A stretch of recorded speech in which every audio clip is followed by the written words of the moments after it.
Welcome, friends, to another Wolff Responds. I call this one simply War because we are surrounded, you and I, by news and alarms and pictures of burning buildings and missiles. We're drowning in war, war, war. So that's what I want to talk to you about. President Trump campaigned on ending what he called the forever wars, which he blamed on the Democrats. He had a good part of justification in doing that. After all, it was Mr. Biden who got the U.S., and I say that intentionally, the U.S. into being the partner for Ukraine in the war against Russia.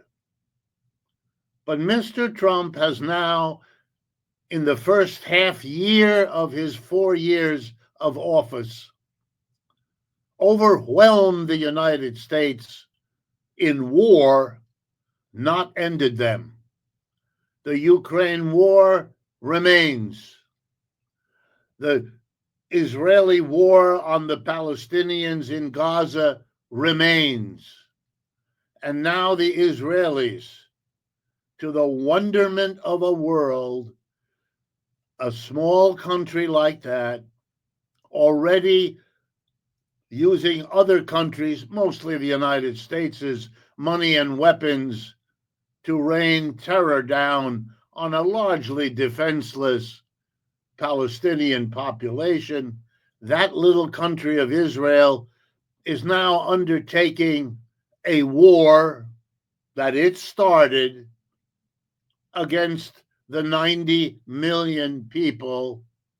Israel has somewhere between 7 and 10 that are not Arabs whom they oppress. So they're warring against Iran with its 90 million people.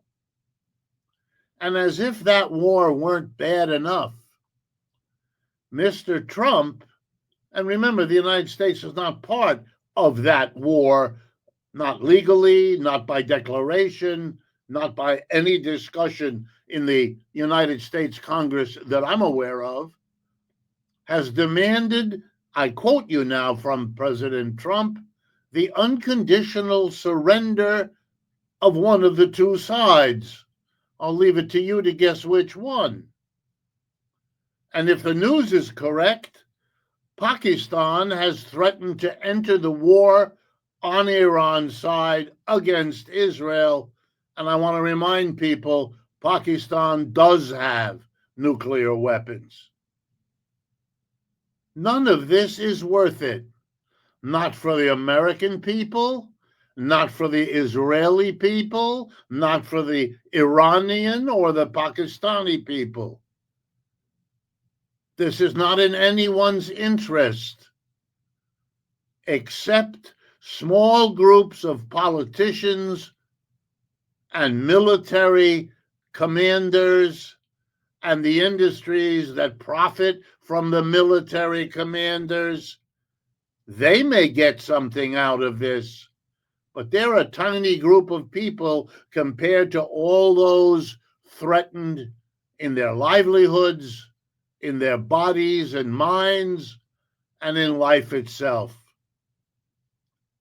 When things get to this point, you know that something basic is wrong here, because reasonable people would not work themselves into such a situation. There's plenty of oil in the world. We don't need to kill each other over it. There are plenty of ways to resolve conflicts. Israel Arab, Israel Iranian, and so on, that don't require mass destruction and killing. That's always the important thing to remember. not after the war is over, when all those kinds of comments become commonplace as people look back in horror at the prices they've paid for what? No, no. Let's do it now when it matters. Stop this craziness. Mr. Trump has demanded the unconditional surrender, his words, of Iran, a country with which the United States is not at war, a country that we were supposed to negotiate with last Sunday, and that was only stopped when the Israelis attacked on Friday. The issues have been brewing a long time. I remember in 2004, Secretary of State Powell explaining that no, the constant rumors that Iran was on the verge of a nuclear weapon were not true. And I know that every 2 to 3 years, that claim was made and it was rebutted, and it turned out that they weren't making nuclear weapons. Could it be true this time? Sure, it could. I wouldn't know. But you know the old story of the boy who cried wolf. You keep doing that and it isn't true, then one day when it might be true, nobody will believe you. Well, most of the world doesn't believe Israel and doesn't believe the United States because they cried that thing, they made that claim over and over. It has exactly the same persuasive power that the claim Iraq has weapons of mass destruction, i.e., nuclear weapons, and that turned out to be phony also. It would be naive and foolish not to remember all of that, to stick one's head in the sand and pretend none of it happened, that Mr. Netanyahu, despite the most horrible program in the world against the people of Gaza, would now want to spread war even further. What does he imagine will be the attitude of all of the peoples whose lives have been destroyed by Israelis? What will they have in their hearts, in their minds? What kind of a future are you building with this behavior? It's the same question always asked of combatants, and for which they rarely have anything other than an answer that is somewhere between outrageous and stupid. War is stupid. It's a failure of getting a reasonable settlement without paying the absurd prices of war. The United States is no longer immune.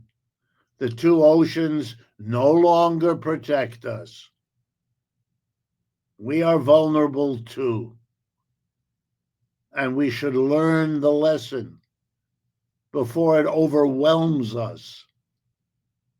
There is still time, although the time is getting short.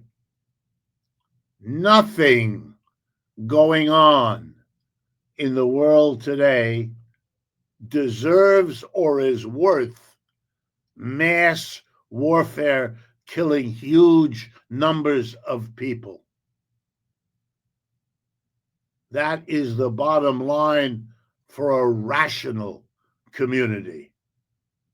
To ignore it means you have entered into a crazy place, an irrational situation, and there your only reasonable response is to get away from the irrationality as fast and as far as you can.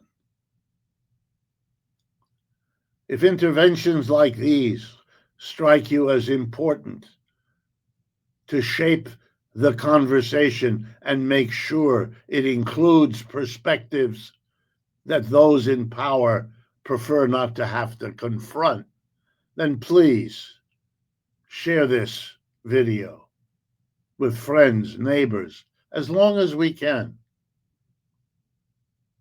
And remember, it takes money to produce and distribute these things. And if you can help with that, please go to our website and do your part as well. Thank you.